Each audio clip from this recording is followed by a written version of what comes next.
Will the secretary please call the roll? Madam Chair Christie, Here. Commissioner Garcia, Commissioner Hardy, Here. Commissioner Hitterdale, Here. Commissioner Marashi, Here. Commissioner Nguyen, Commissioner Rush, Here. Vice Chairman Schaefer. Here. Madam Chair, you have a quorum. Thank you very much. Would everybody please stand for the Pledge of Allegiance led by Commissioner Schaefer? If you'd all join me in the Pledge of Allegiance.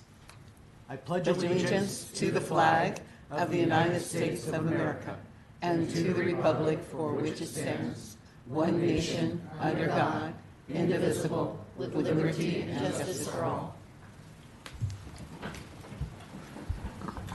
So you didn't make allowance for anybody? Okay.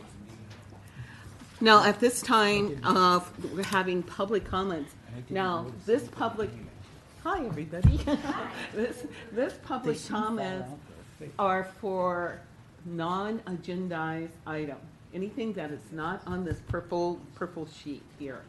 Okay, so if you want to talk about something that you want this commissioners to think about, or staff, and it's not on this purple sheet, that's a non-agendized item, okay? So with that, do we have any public comments? Hearing none, we're going to move on. Thank you so much. Okay. Now, next order of business is the consent calendar. First of all, item A under the consent calendar, minutes of the special meeting held on September 28, 2017.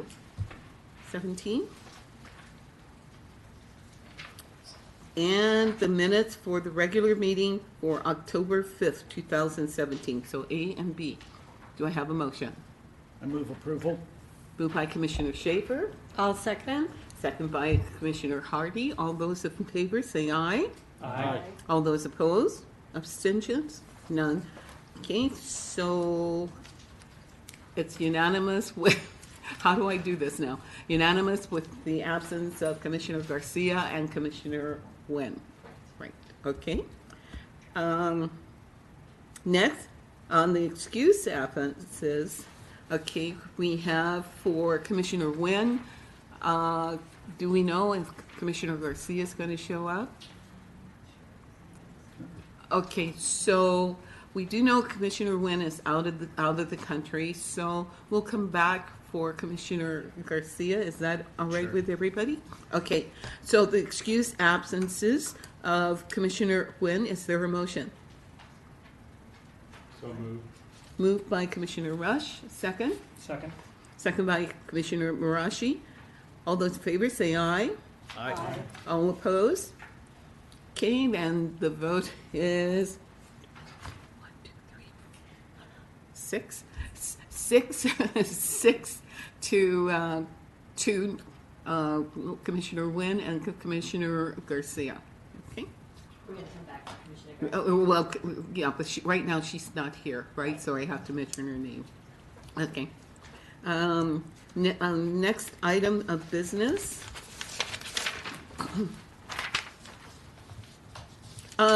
Is our business calendar, communication disclosure. Commissioners. Oh, welcome, Commissioner Garcia. Here she is.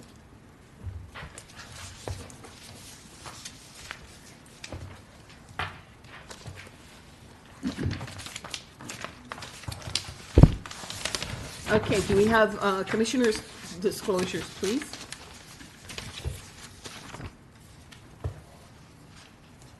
Commissioner Marashi. On Sunday, Chairperson Alberta Christie and Commissioner Hitterdale and I went and visited all the homes, and we met with one of the homeowners. Okay, anyone else? Okay. Yes. I was out on Saturday afternoon and visited all the houses. Commissioner, please turn on the microphone. Thank you, Commissioner. On Saturday, I went and visited all the houses. I spoke to several of the homeowners. Along with me came Debbie McEwen, who was president of Historic French Park Neighborhood Association. Okay, anyone else? I've got one. Okay. The first property on our agenda on North Park, I went by this morning and had a brief conversation with the sellers and just wanted to get a close look at it. The sellers or the homeowners? I'm sorry. You can tell I'm in real estate. I'm usually thinking of my clients, so I apologize. The homeowners. I mean, I stand corrected. I mean, Folks, did you know you were putting your home up for sale? No. I mean, it's like, is there a home in Floral Park that he hasn't sold? Yes, yes, plenty. Okay, all right. Thank you so much, commissioners. Okay, moving the agenda forward. It is now time and place for hearing on item number 1 for Historic Resource Commission application 2017-20 Historic Register categorization 2017-19 and Historic Property Preservation Agreement 2017-24. Excuse me, for the property located at 2432 North Riverside Drive. Staff will now make a presentation. Very good. I'll start the presentation. Okay. So I'll be walking you through 2432 North Riverside briefly. As you recall, before we go into that, we'll do the recap for those in the audience and as a reminder for everyone else. The two categorizations of the buildings that we're looking at, the structures we're looking at today, fall into two categories. One is the contributive category, which is one of 3, contributive, key, and landmark. So refresher, contributive, to be eligible as a contributive structure, it must be a building or structure that contributes to the overall character of the history of the neighborhood and is a good example of that period of architecture.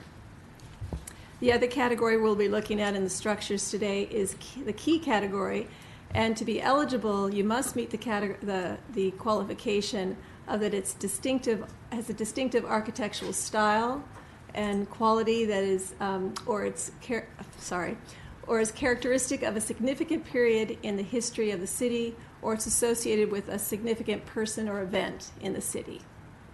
So transitioning then back to 2432 North Riverside Drive, the Commission reviewed this particular property at their last hearing, and it's being proposed that it be listed as contributive.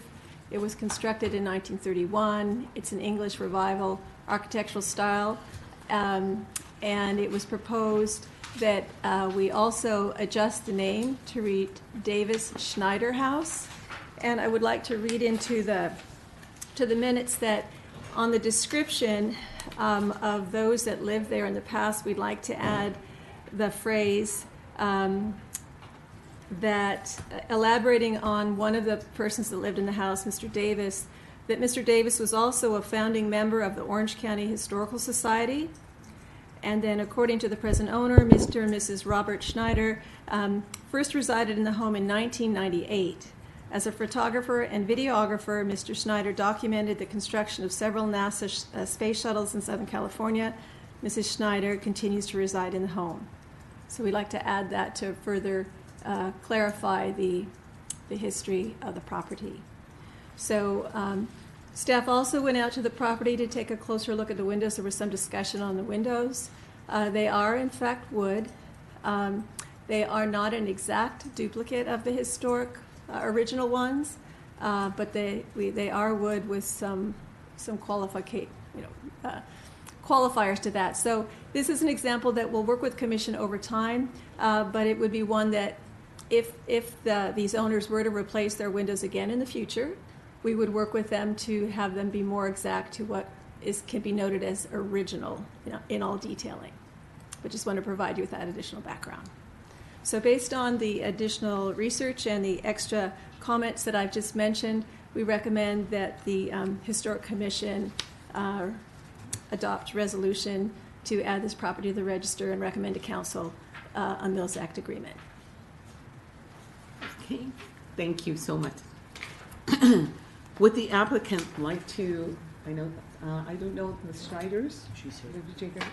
Would you like to add any more from the last time you were here? No, I think that covers it from the questions that were brought up last Okay, And I think you've done a good job. thank you so much, okay? And before we go any further, if you haven't already got your parking validated, please do so, okay? All right, and you'll see Ms. Rosa over here, okay? Okay. Have we, Madam Secretary, have we received any written communication? No, okay. The public hearing is now open. If anyone else would like to speak on this item, this is your time and place to do so. If not, okay, we'll move on. Thank you so much for your comments again, Ms. Snyder. Okay, now, does the commission have any comments or questions to staff or those who have spoken on the subject? Okay, Commissioner Rush, excuse me. When the windows were replaced, was a permit pulled for that? Yes, to our knowledge, yes. Beg your pardon? To our knowledge, yes. The front porch that was obviously an addition, was there a permit pulled for that? That half-round porch that's on the front? The applicant is saying yes. The existing. The half-round porch that's on the front, you mean the brick. The brick porch. Typically, one would not need a permit for a Oh, they brick don't? porch, right? No. Unless it's up to, a certain height. So that's a low enough one. Well, I was out there on Saturday afternoon and looked at the property, and it is a lovely home, and of course it's a beautiful street. And my goal, my stated goal as a member of this commission would be to see every qualifying home in Santa Ana. By Diane Marsh's estimation, perhaps nearly 6,000. Some might argue that figure, but we'd like to see them all on the register. But I have to say I'm troubled by the windows. The windows are wood, but the trim around the windows is cladded with vinyl. That is not wood. They're cladded with something other than wood. And anyway, windows are a big deal. They have a big impact on the appearance of a home. And so I don't know. I'm just troubled by that. The gunlighting that was done on the house, obviously, given the age of the home, had been restuccoed, and was done in such a fashion that they goobered up the mailbox access. It's glommed up on there to where you can't use that anymore, and that's why you see the metal box hanging below the window, which is kind of at a 45-degree angle right there off the driveway. You can see the box sits off grade about 3 feet. Anyway, I don't mean to pick the fly specks out of the pepper, but I guess I am. That's part of what our job here on this commission is, and to seek folks maintaining houses in a historic fashion on the front facade at the very least.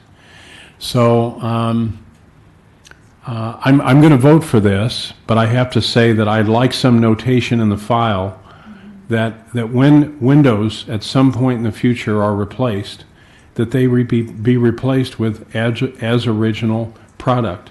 The Secretary of the Interior does not approve vinyl cladded molding. So I'm quite certain that was not an original product that would pass muster with the Secretary of the Interior. The other issue is that half-round front porch. While it's lovely, it's not in keeping with the style of the house. It's not original.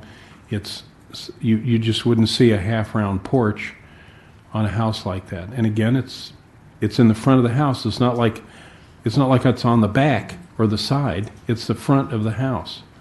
So those are my concerns.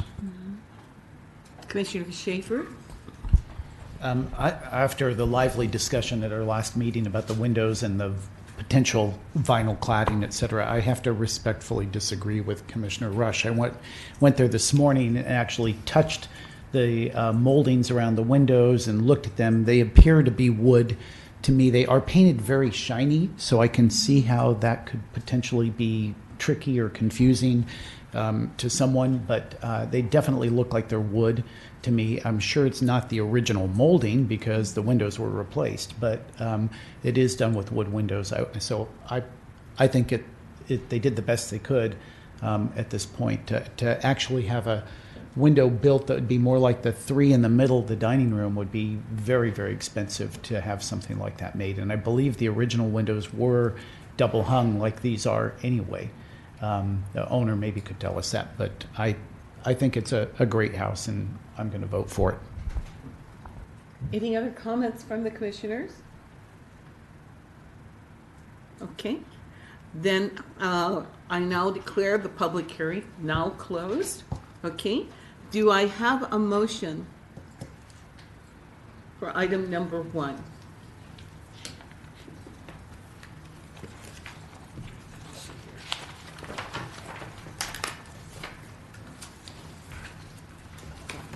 I'll move approval. Commissioner Schaefer? I'll move approval of item number 1, which is the Historic Resources Commission application 2017-20, and the categorization number 2017-19, and the Historic Preservation Property Agreement number 2017-24. And I move approval. Moved by Commissioner Schaefer. Is there a second? I second the motion. Second by Commissioner Garcia. Okay. All those in favor say aye. Aye. Opposed? None. With the absence of Commissioner Nguyen. Thank you so much. Congratulations. Thank you for coming down. She's going. Okay. Moving right along to item number 2. This is the time and place for the public hearing on item number 2 for Historic Resource Commission application number 2017-16, Historic Register categorization 2017-15, and Historic Property Preservation Agreement on 2017-16 for the property located at 2045 North Greenleaf. Staff, now make the presentation. Ricardo? Thank you, Madam Chair. This property is located on the east side of Greenleaf Street, and it's known as the Lund House. The residence is a one-story, single-family residence constructed in the English Revival style. The building has a moderate pitch roof with multiple gables, and there's a brick chimney consisting of elaborate brickwork located off the north elevation. The exterior is clad in stucco and has half timbering or siding in some of the gable ends.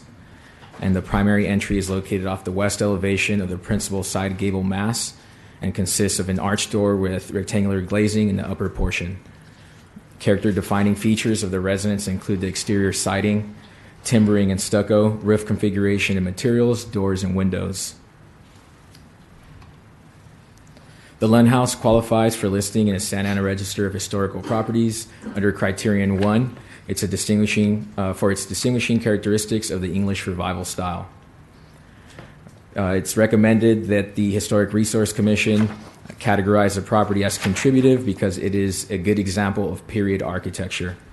Based on the analysis provided in the report, staff recommends that the Historic Resource Commission adopt a resolution to approve HRCA 2017-16, HRC 2017-15, and recommend to the City Council to authorize the City Manager to approve HPPA 2017-16.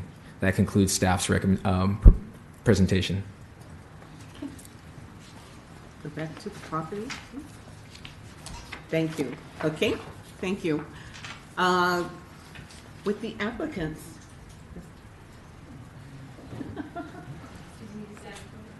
Yeah.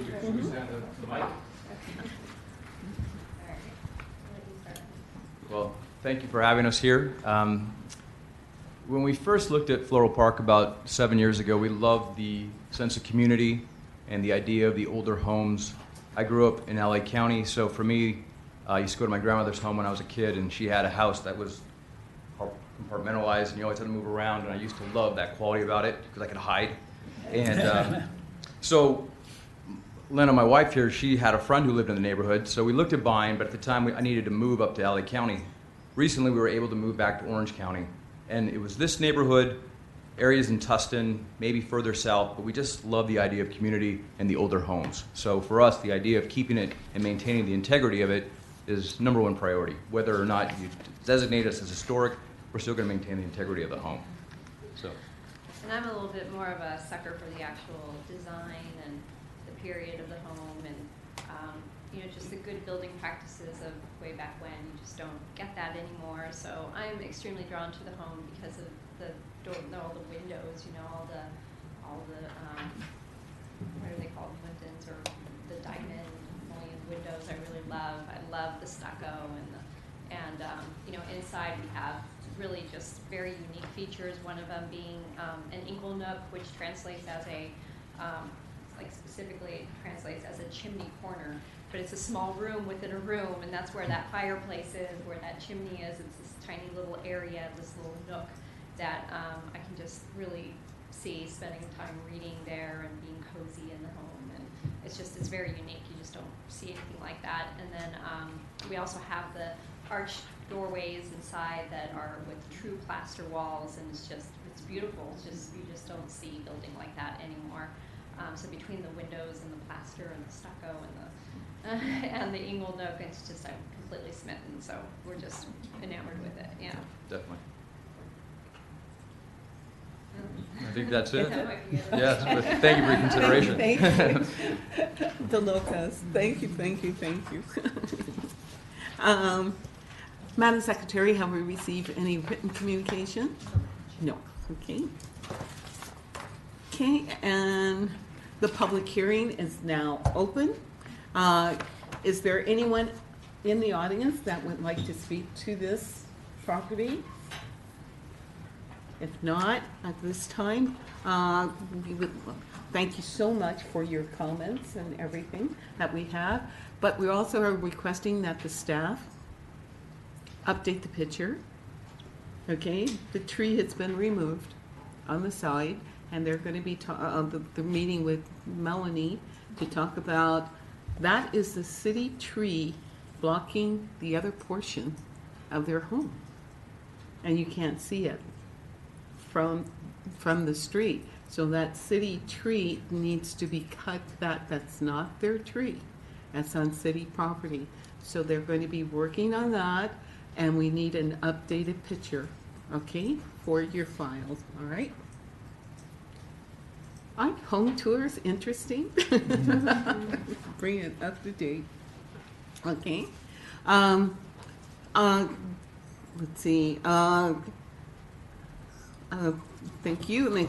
Now we'll bring it to the commission. Does the commission have any comments? Commissioner Hitherton. Yes, Madam Chair. I'd like to say a little about Mr. Lund on the basis of his work in the community. I'm thinking perhaps we might want to make this key. The reservation I have about that is he didn't live here in this house for a very long time. But Mr. Lund, at any rate, was a long-time PE teacher at Willard Junior High School, grades 7, 8, 9 when I went there, and now it's Willard Intermediate School.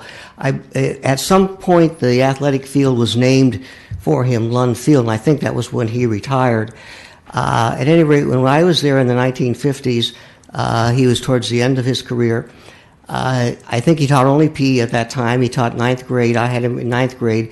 My first 2 years, I had Mr. Engman, Earl Engman, after whom the Earl Engman relays are now named. Mr. Engman died in 1993. Mr. Lund obviously died before that. But at any rate, again, Mr. Lund was a fixture at Willard Junior High School for probably 30 or 40 years, if Willard was in existence that long. Perhaps during the first part of his career, Santa Ana had the 8-year elementary school, 4-year high school system, and there was no junior high school, but he was teaching somewhere else. I might also add that in those days, the boys' PE teachers particularly were able to maintain order in a standard traditional way. Mr. Ingman used a tennis shoe, and Mr. Lund had a paddle. And we've had many houses from North Santa Ana on our register. Many of those were lived in the 1930s, 40s, and 50s by sons of their owners, and probably all of those young men at one time or another came into contact with the business end of Mr. Lund's paddle, I would expect. But at any rate, that's what I know about Mr. Lund, and I would ask we might want to consider maybe making this key on the basis of his contributions to the city. Okay. We'll come back to you, okay? And then Commissioner Rush. Well, I was just going to say, Lawrence, you didn't share with us whether or not you had come into the contact with the business end of. I'm not absolutely sure. I didn't like that sort of thing, and I tried to avoid it. I'm guessing that once or twice it did happen to me, but I have blocked it out if it did. The meeting was so severe. Yeah, right. Well, yeah. I have nothing else. Okay. Commissioner Schaefer. Just a quick comment out of the write-up here that the property was originally built by Emmett Rogers, and he was prolific in this area and built through the early 60s. So this would have been one of his very first homes probably that he did. So that's worthy of noting as well. Anyone else on the commission? Okay, if not, I declare this public hearing is now closed. Is there a motion? Don't all speak at one time, guys. Well, I guess I'll make the motion. And are we moving it to key? Make All the right. motion. I move that the. Do you have the purple sheet? It has the purple. The which sheet? The purple. Okay, where are we at here? Okay, I move that we adopt a resolution approving Historic Resources Commission application number 2017-16 and approving Historic Register categorization number 2017-15. Recommend that the City Council authorize the City Manager and Clerk of the Council to execute a Mills Act agreement with Mr. and Mrs. Matthew Lopez, I presume, subject to non-substantive changes approved by the City Manager and the City Attorney, and that it shall show as a key addition to the Historic Register. Is there moved by Commissioner Rush? Is there a second? I second that motion. We're going to let Larry do that. Oh, I'm sorry. Louis, You second it. did you second it? Yes, I'll second that motion. Okay, second. He's still nearly speechless from the beating he got from Mr. Lund. Seconded by Commissioner Hidderdale. Okay. All those in favor say aye. Aye. Opposed? Abstentions? Moved. What is it? Seven. Seven by 7 commissioners, and with the absence of Commissioner Wen. Okay. Thank you so much. Congratulations.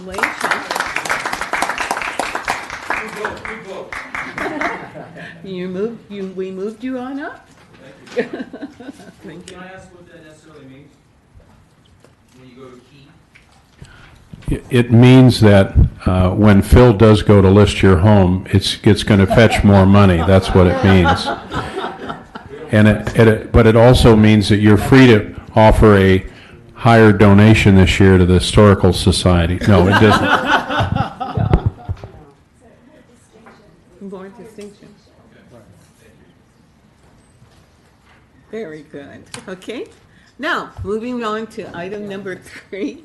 Okay, this is the time and place for public hearing on item number 3 for the Historic Resource Commission application 2017-26, historic registration categorization number 2017-25, and historic property preservation agreement 2017-30 for the property located at 512 West Santa Clara Avenue. Staff? Thank you, Madam Chair. So the house you have before you is proposed to be listed as contributive. Constructed in 1924, it's a very good example of the English Revival architectural style. So as you can see a bit by the image here, it's a steeply pitched roof that's asymmetrical, and has an arched central doorway, and that's flanked as well by some additional arched windows to the right. It's got stucco walls, side gables, and it's hard to appreciate the entire house by just this one picture, but it is a very good example of the architectural style, and it's proposed to be named the Jacobs House after Otto Jacobs, who was the first registered or first recorded owner that was an attorney in the area. So, based on the merit of its architecture, it's proposed that it be that the Commission consider adopting a resolution to place it on the list as contributive, and then make a recommendation to Council to authorize a Mills Act agreement. Okay, thank you. Now is the time for the applicant.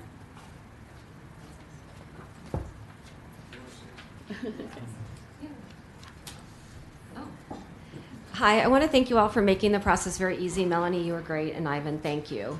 My husband and I found Floral Park a long time ago after going to the Bowers Museum one day and fell in love. We both grew up on the East Coast, and it so reminded us of home. He grew up in a 100-year-old Victorian home. Don't ask me why he wanted to move into another old house, but we fell in love with the place. We've done a lot of work outside, in the backyard, inside, and to us, it's our home. And I just want to thank you all for considering this, and thank you. We've got a story for you guys. Okay. We have a story that you're going to love. Okay. Sound that okay? Now, Madam Secretary, do we have any written communications? No. Okay, the public hearing is now open. Is there anyone else in the audience that wishes to speak on this application? Don't rush to the microphone. Okay. If not, then we thank you for your comments, but you're going to have some good news later on. Okay. Are you related to the congressman? Well, Fifth cousin. Rohrabacher is not or common name, and I'm going, I wonder if I know Dana. and so that's another story. Okay. Now we'll bring it to the commission.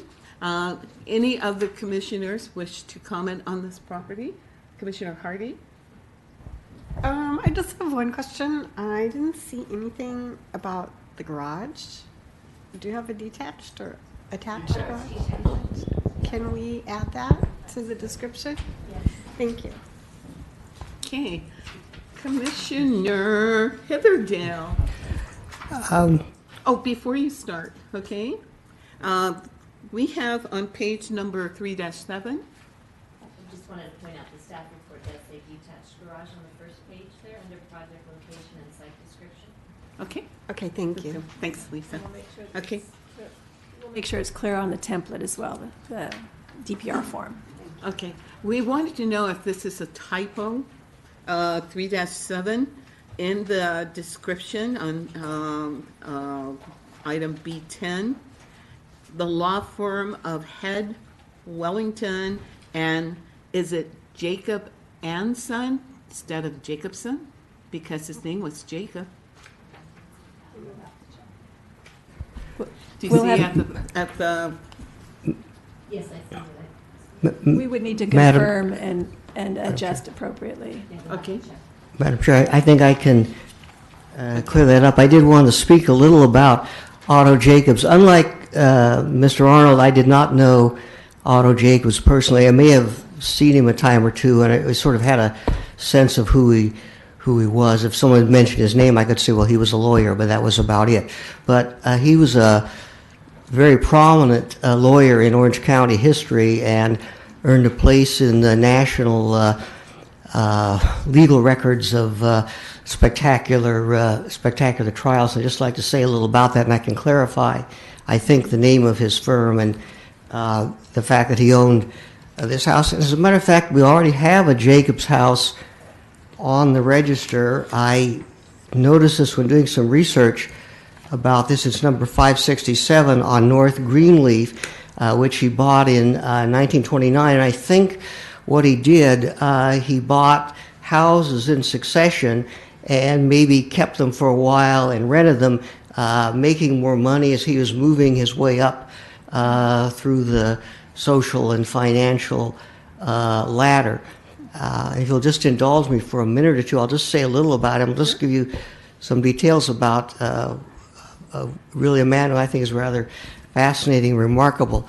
At any rate, according to the information we have, not for this house, but for the other house that's on the register, I found the records of our meeting of April 3rd, 2014, when that house was approved.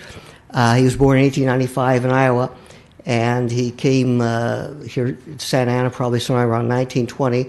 He joined the law firm in 1922, which did not have his name on it then, and it did become, let's see, what is that name? Head, Wellington, and Jacobs in 1928. He was an attorney, obviously, for many years, and according to one write-up on the web, at least he was a president of the California Bar Association at least once. His most famous trial, which I'll mention just very briefly in a minute, was in 1947. And one of the write-ups leading into that trial said that by that time he had had about 80 prominent criminal cases, including 8 murder cases, and had won them all. And I don't think that's true. I think he probably lost some, but he did a lot of criminal work and won most of it, plus other type of attorney work. At any rate, what happened in 1947, a wealthy family by the name of Overell, they had a house in Flint Ridge, Mr. and Mrs. Overell, and they owned a boat down in Newport, which they moored down there, 47-foot boat, this fairly large boat. They had one daughter who was 17 years old at the time. Now, Mr. Overell was 62 and his wife was 57. So the daughter had been born when the mother was about 40 and the father was in his 45s. It was the only child they ever had. And according to the information you can get on the web, she was unloved, unwanted. They sort of ignored her. Some other information says that they spoiled her, which could also be true. At that time, 1947, she had a boyfriend who was someone from another family that the Overells knew. In fact, the grandparents even had known each other. And he's described in some of the information on the web as a social misfit. Well, at any rate, this was now just after World War II. In World War II, he'd gone into the Navy. He was a little older than the daughter, Beulah Louise. He was 20 in 1947, going on 21. And Beulah's parents and the parents of the young man thought it would kind of help them both out if she would write to him while he was in the Navy. Well, she did, and they kind of became friends. And when he got out of the Navy, a romance developed, which was maybe more than what the parents had intended. So in early 1947, they were planning to get married. The parents of the girl opposed it. Maybe they even said they would cut her off from any inheritance if she married him. It's not quite clear. There's conflicting information on the web and in the literature. But at any rate, there was some opposition from the parents. So it seems as though they were planning to get married about the day or day after she turned 18, which would be the end of April of 1947. Things never got that far. In mid-March of 1947, the four of them, Mr. and Mrs. Overell, and the young girl, Beulah Louise, and Bud, which was the nickname of the young fellow, were on the boat down in Newport. And just before midnight, the two young people left the boat to get hamburgers, it said. Just a few minutes after they left the boat, there was an explosion, or several explosions on the boat, and it sank. And it didn't take the Coast Guard too long to get there, maybe an hour or so.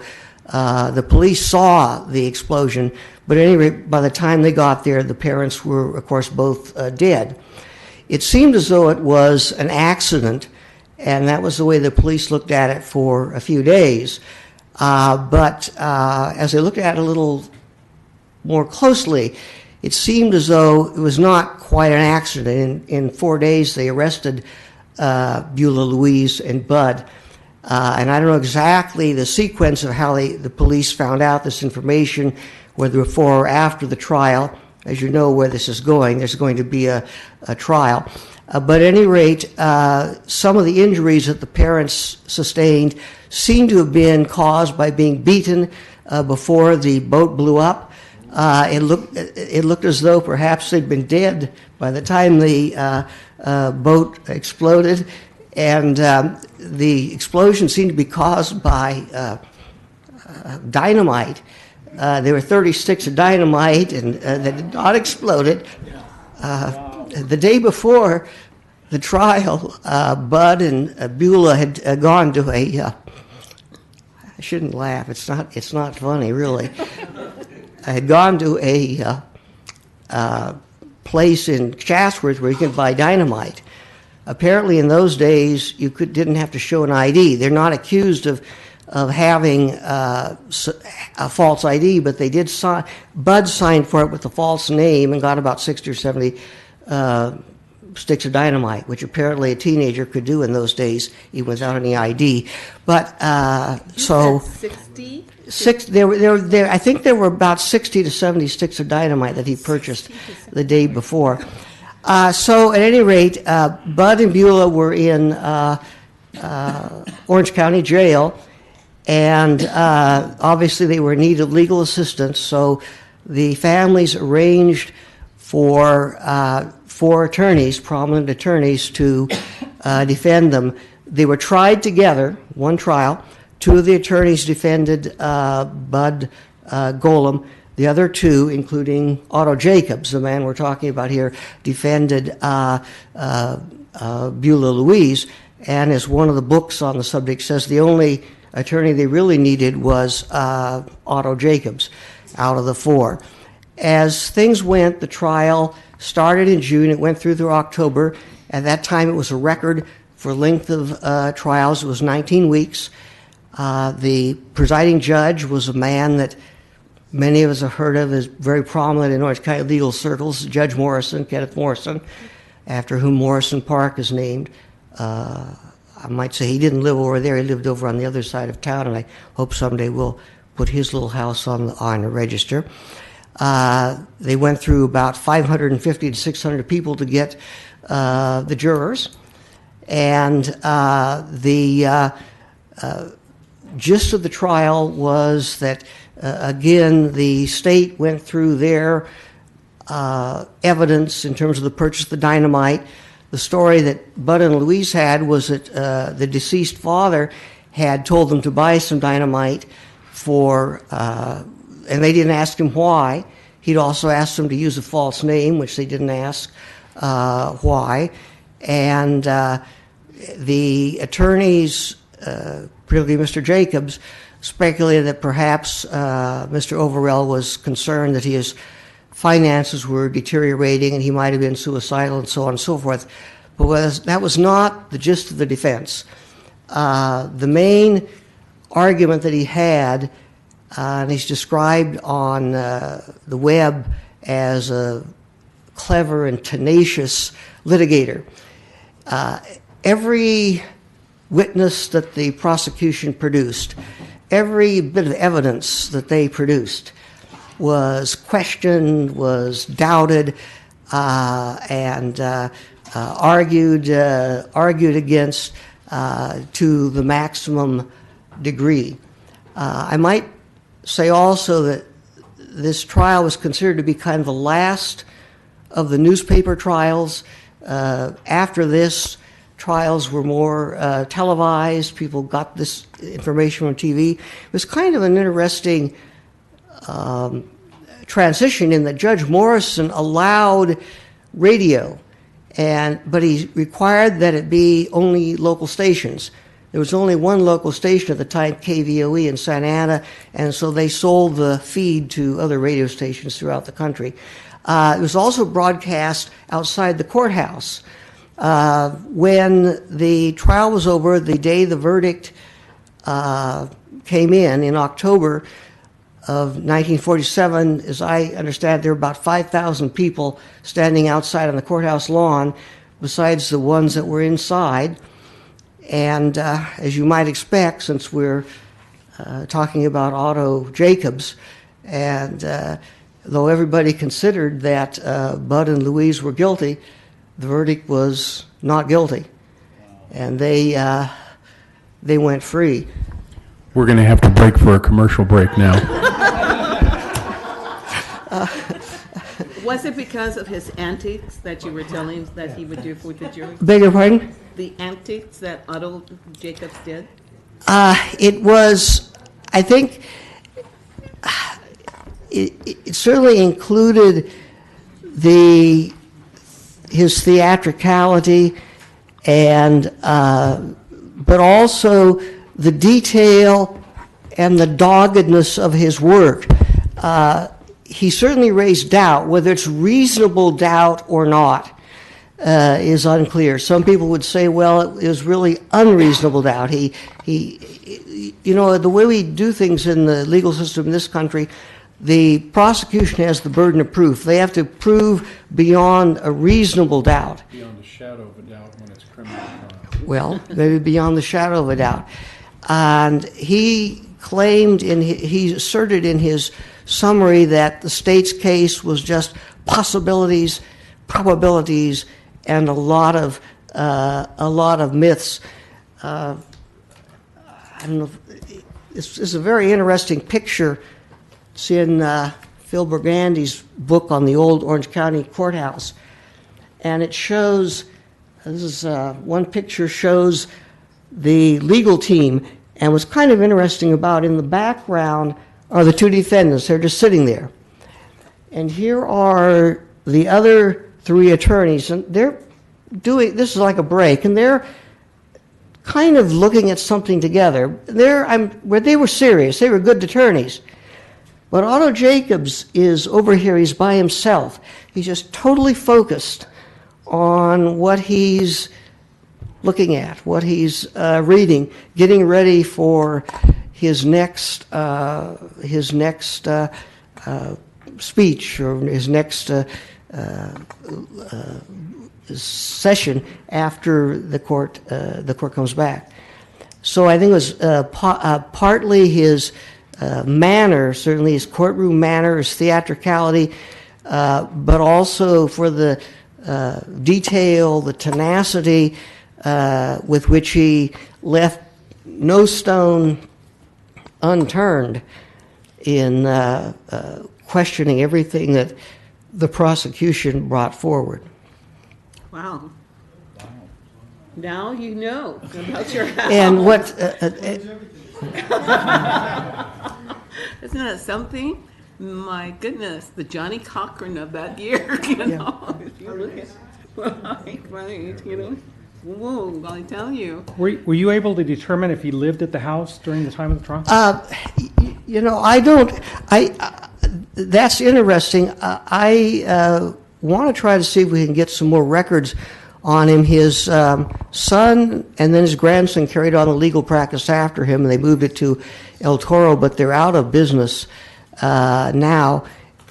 at one time in the late 1990s, they had 3 boxes just on this trial, and I'd like to see if we get their archives to the Bar Association or the Historical Society.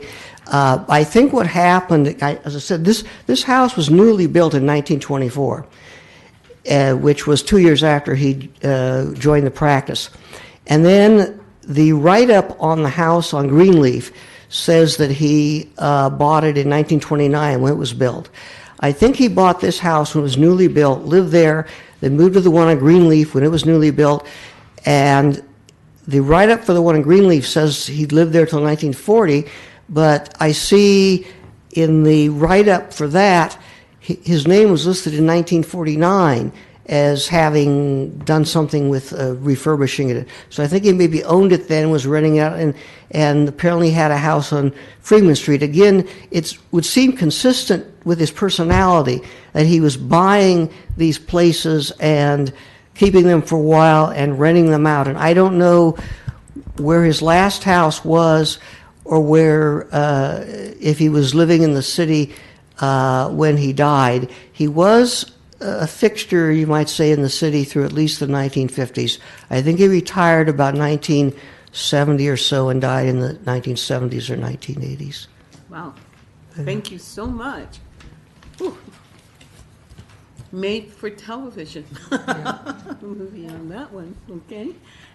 Anybody else on the commission? Okay. Commissioner Hitterdale, do you want to make the motion and move up the category, or is this one Steve? I think I would like to move up the category. So,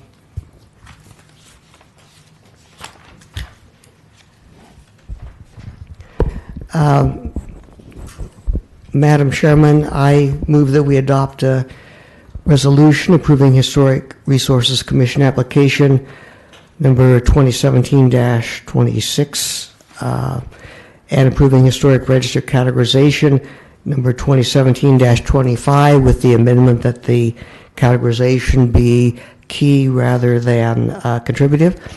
And I also recommend that the City Council authorize the City Manager and the Clerk of the Council to execute a Meals Act agreement with Peter Rohrbacher and Donna Rohrbacher, subject to non-substantive changes approved by the City Manager and the City Attorney. Is there a second? I'll second that. Okay. Moved by Commissioner Hitterdale, second by Commissioner Marashi. All those in favor say aye. Aye. All those opposed? None? Okay, the vote is 7. Thank you. 7 in favor with 1 absence of Commissioner Nguyen. Congratulations, and boy, didn't know how historic your was, did you? No, I'll tell you, okay? Thank you so much for being here. Okay, now, moving on. This is the time and place for the hearing on item number 4 for Historic Resource Commission application number 2017-27, Historic Register categorization number 2017-26, and Historic Property Preservation Agreement number 2017-31 for the property located as 1722 North Heliotrope Drive. Staff will now do the presentation. Thank you. So this house, as you mentioned, is at 1722 North Heliotrope, and it's actually proposed as a key categorization. It was built in 1983. It's an exceptional, distinguished example of colonial revival architecture. From the photograph, you can't quite see the symmetrical nature of the house, but where the chimney is, it's symmetrical on either side, and it's got wood, horizontal wood underneath the eaves and stucco at the base. As you can see along the driveway area there's hung windows with faux shutters. And in addition to the chimney in the front, there's actually also a smaller chimney in the back. So it's quite unique on that fashion. And so those are sort of the basics of the architectural style. The other thing that's unique is the wood shingled roof, which was redone in 1998. So it's one of a few examples still that you see an actual wood shake roof. So based on the distinguishing characteristics of the house, it's proposed that the commission consider adding it to the local register as key and recommending that City Council accommodate the agreement for a Mills Act, related to the Mills Act. Happy to respond to any questions. Thank you so much. Okay, Madam Secretary. I'm sorry, would the applicant like to speak on the home?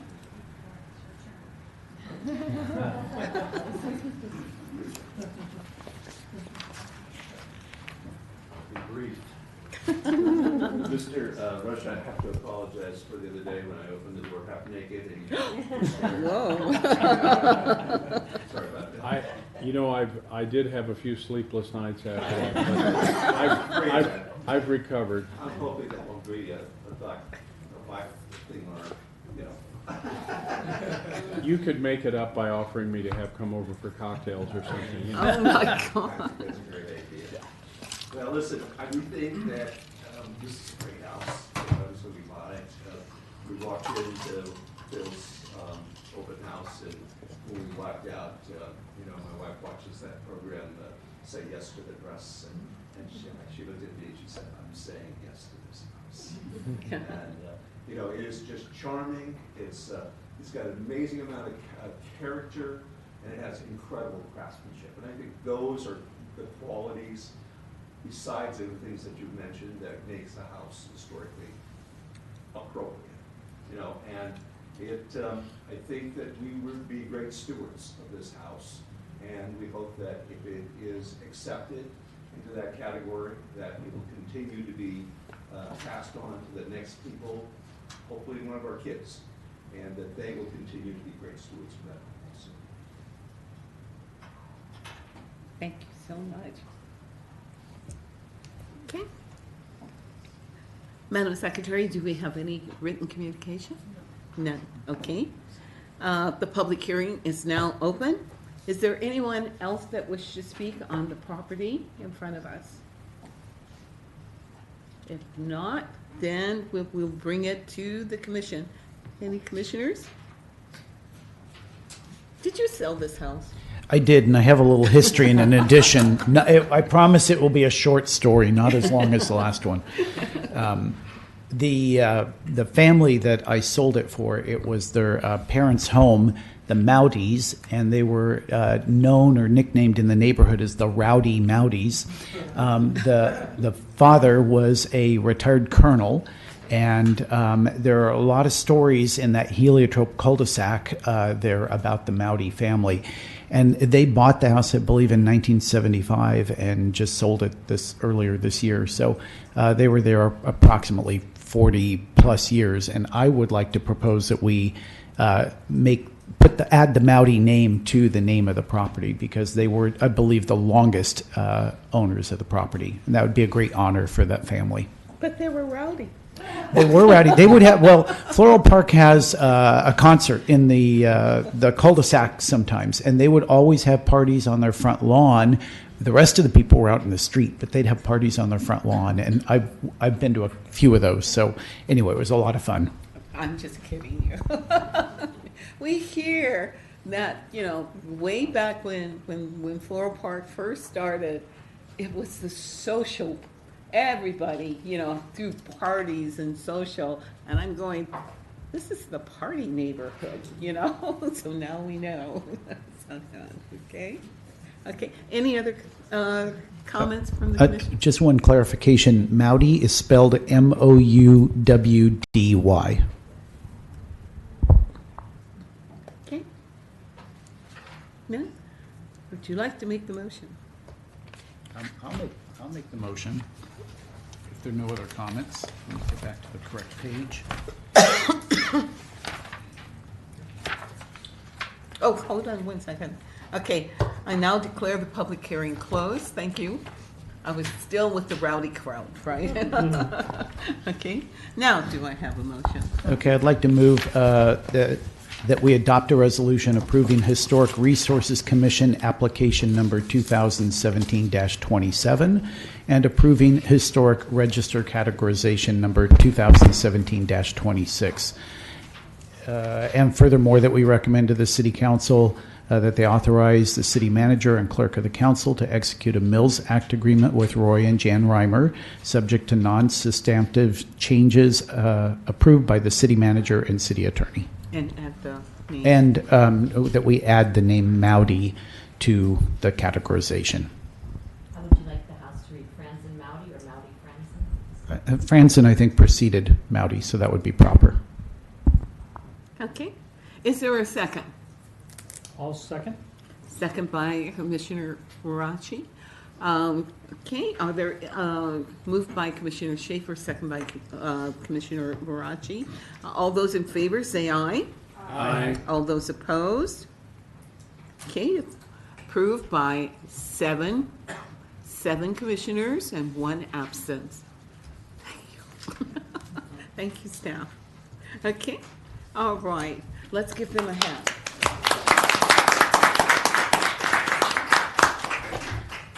You're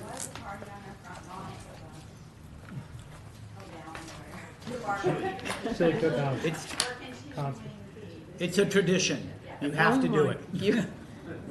Whether you like it or not, you've got to keep up the tradition up there. That's so neat. Okay. All right. Thank you all. We really appreciate you taking the time to put your homes on our historic register, to preserve the rich history that Santa Ana has, you know, for future generations. So we really, let's give them a hand again. And you'll have interesting cocktail stories when you have your get-togethers, that's for sure, right? Mr. and Mrs. Rohrabacher? Yeah, they really have a good one. Okay. All right. Okay. Now, moving on, we'll have comments. Staff comments? Don't all speak. Thank you, Madam Chair. Good afternoon. I just want to follow up on our last meeting that occurred on October 5th. There were some follow-up items that I wanted to report out on. First of all, just kind of wanted to give you a quick tally. As you noted here this afternoon, we had our 31st application. So that's pretty noteworthy. We did 31 over the course of 2017. 31 properties were seen before the commission so far.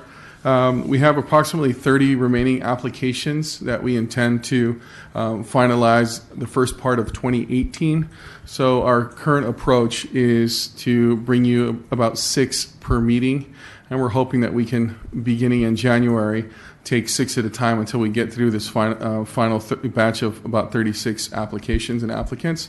We've informed all the applicants to date, or we're working on informing all of the applicants. Melanie's looking at me to say, I think those are going out this week.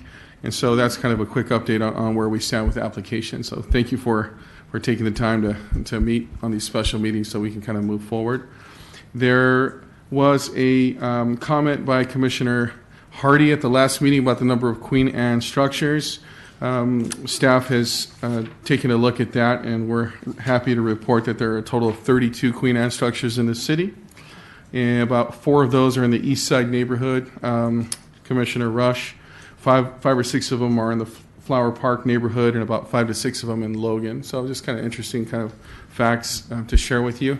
That also spurred another conversation, another work effort here to start sorting our existing Santa Ana register by architectural style. So we'll be able to report back when you have specific questions pertaining to the type of structure citywide. So that is that. Commissioner Schaefer, you were asking about a property there on Greenleaf, and so we forwarded that on to code enforcement as per your request. I believe Melanie kind of followed up with you on that. And then on to Commissioner Rush has asked us to follow up with our applicants to make sure that they were aware that they were going to be speaking. We did speak with our applicants and follow up with them to let them know and have them be prepared to speak this afternoon. Thank you for being here and taking the time to share. Commissioner Rush also asked about the status of the old McFadden Electric Building. I'm in conversation with the case planner, and it appears that that electric building is going to be retained on the site and preserved. So it does not appear to be demolished, as you mentioned in your last comments. So we're working hard on trying to retain the structure on the property. I'm happy to report on that. And then you had another follow-up item about the Elks Lodge and making sure that it was photographed from the interior and exterior. We've had the case planner report that to the applicant, and it sounds like they're happy to oblige on that as well. And I believe that is it. I hope you all received your packets in printed form. Thank you. Thank you. Believe me, thank you. We really appreciate that. Okay. All right. Commissioner comments. Do I go first? Mm-hmm. Commissioner Hardy. All right. We've had a few homes that are on the Santa Ana Register of Historic Properties come to the front burner in the last couple weeks. Let me say first, the Pomeroy House, 718 South Broadway. It's a landmark, number 47 on the register. Sorry. We met at the site, myself, Melanie, and Ricardo, with, I believe, the father of the property owner, and the architect and a contractor. And we looked over everything, and I think we're on the road to meeting,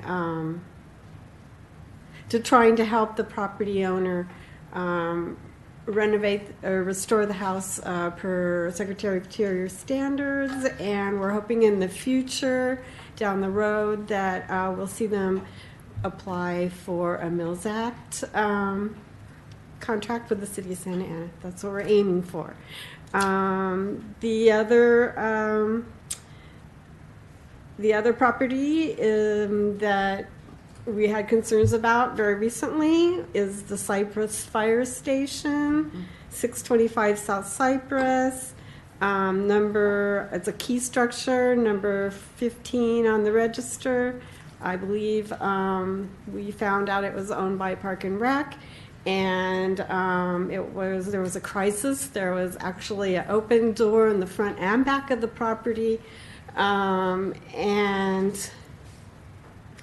there has been a fire, and that's evident if you look at the front facade of the building. But as I speak now, I believe it's been secured. We sent out an alert that it wasn't secure, and it's been secured. And from what I understand, there's plans to eventually also restore that per Secretary of Interior standards, and then use it in the community for perhaps a library or gallery or museum. Let's see, what else?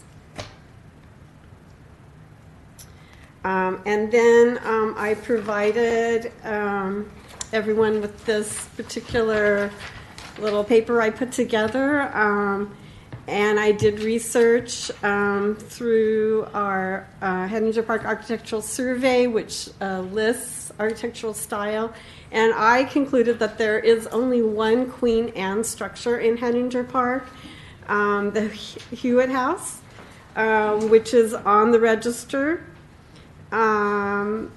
And actually it was moved into the boundary of Hettinger Park, and although the Queen Anne aspect is intact, it has after it was moved, there's some craftsman elements that were added, and this actually this paperwork tells all about it and what it's, and all the information was directly, I took directly from architectural historian Diane Marsh's different written papers about Hettinger Park, Hettinger House, Hewitt House, Queen Anne style, Colonial Revival style, and Craftsman style. So pretty much everything you need to know is right here. So take it home and read it if you like. Let's see, there was a couple other things I had here. Now I've lost them. But, so there's that. Oh, thank you. Then I also wanted to, I don't know if we've talked about bringing back the plaque program. There may not be any money for that. I know we talked about the, and so what I'm thinking is if there is no money to go ahead and help these property owners that are on the register to create a plaque for them, that maybe we can provide them with information where to go, that they can have a plaque made, and what kind of information, maybe a template of what kind of information to put on that plaque for their structure, and have a unifying, some sort of unifying design or size, etc. So anyway, something down the road we need to think about, because some of our structures do have plaques already. Can I make a comment? Yes, yes. Floral Park does have a place, and it's in our newsletter, and I can get you a copy of the newsletter. It's Player's Choice that we recommend the folks in our neighborhood to go get a plaque from. Oh, that's and fantastic. So in our newsletter, there's the little ad right there. Fantastic, Exactly how to do because that. when I was involved, we had to send to Canada. Yeah. Okay. Melanie? We may want to double back and look at the standards we had before, because it would be nice potentially to have a uniform look and size and coordinate so we're all on the same page. Okay. And then just one last thing, when I was going through my files looking for different information about different historical things I was reporting on, I found this. It's called a Renovator's Reference Book.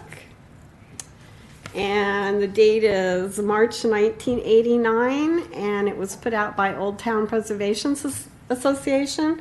So I don't know if the Historical Society wants to look into this, or if this is something the commission is appropriate for the commission or for planning. I don't know. Thank you. We'd be happy to take a look and potentially reproduce the document for our commissioners if they're interested. And we'd love to see a copy for staff. Great, thank you. And I want to thank staff for all their hard work and the property owners for sticking around, and congratulations. Thank you. I just wanted to thank Commissioner Hardy for all the background work you've been doing on behalf of the commission and the properties and the homes. Thank you. And then thank the homeowners for being here tonight, and congratulations. And to city staff, thank you for your work.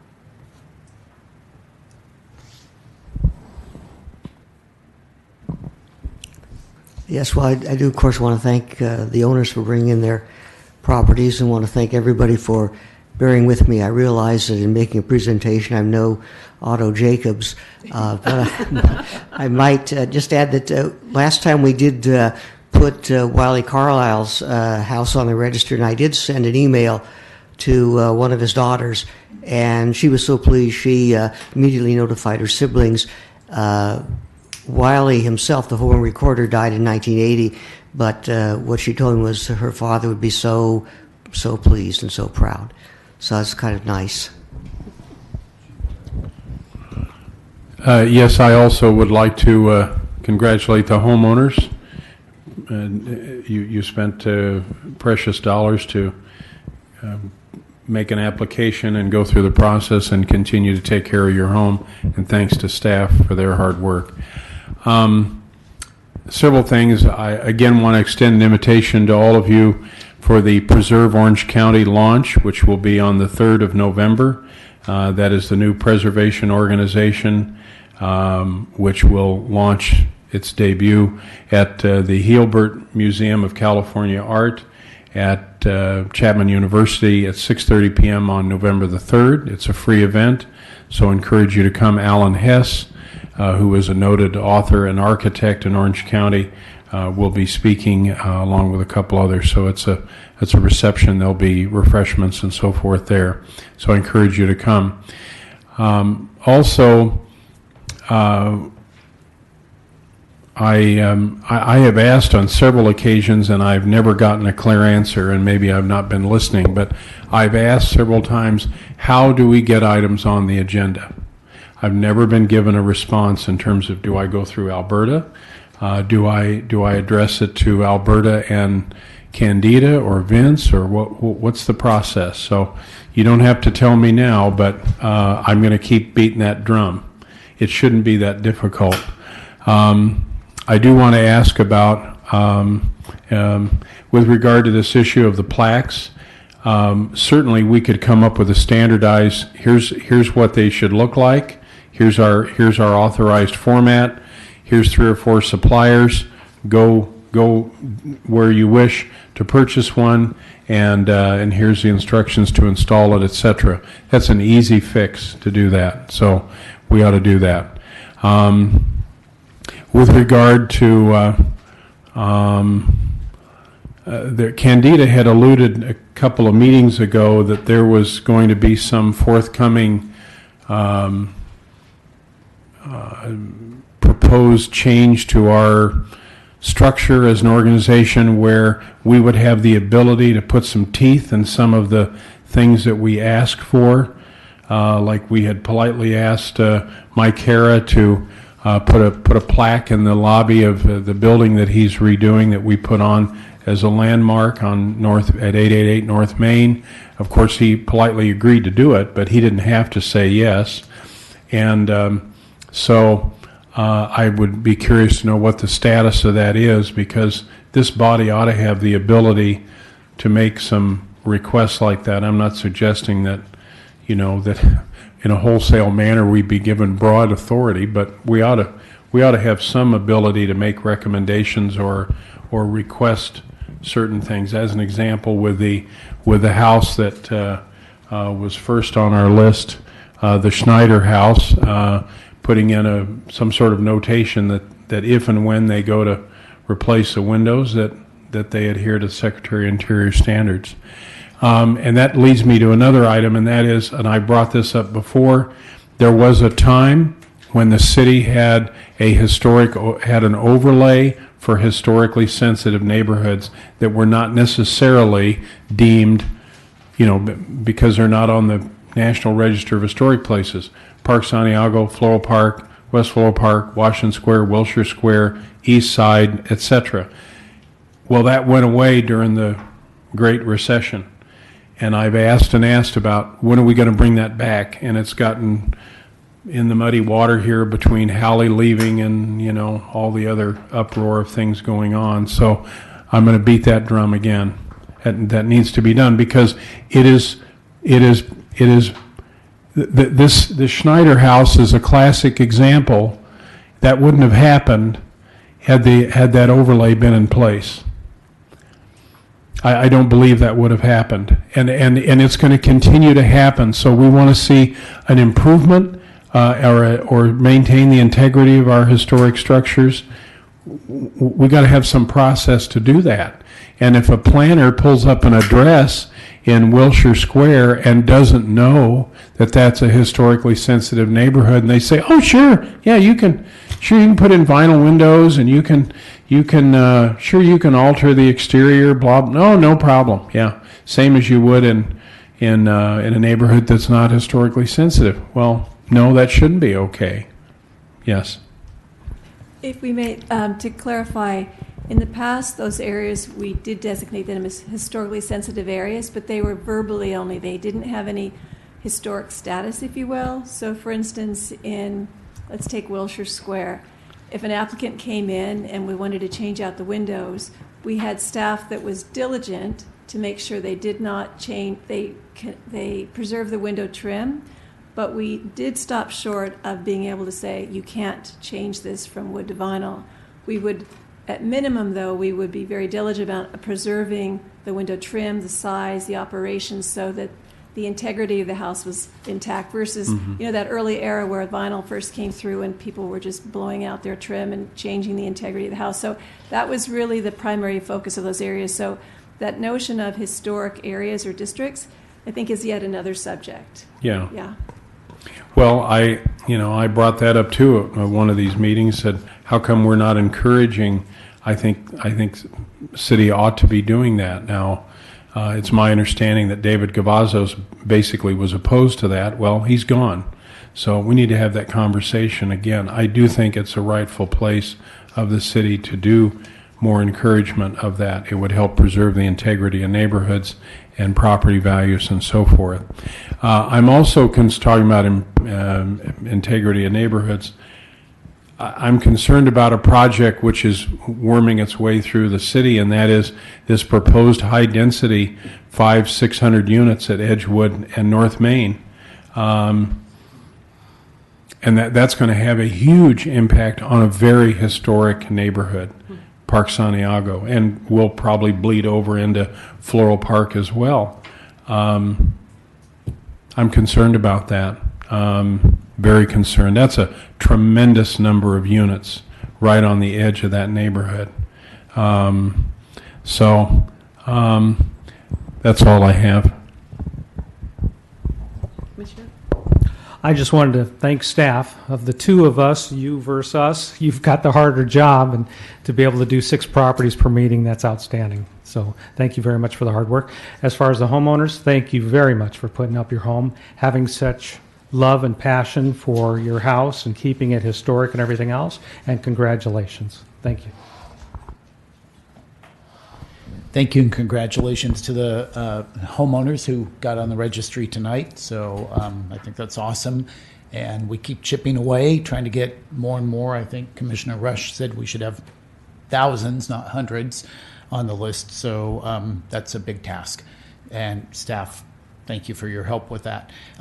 2 things. I heard through the grapevine that the Cypress Fire Station is maybe going to become the history room for the library, which I think would be a very befitting use for a historic building. So I'd love to see that happen if I have any influence at all, which is 0.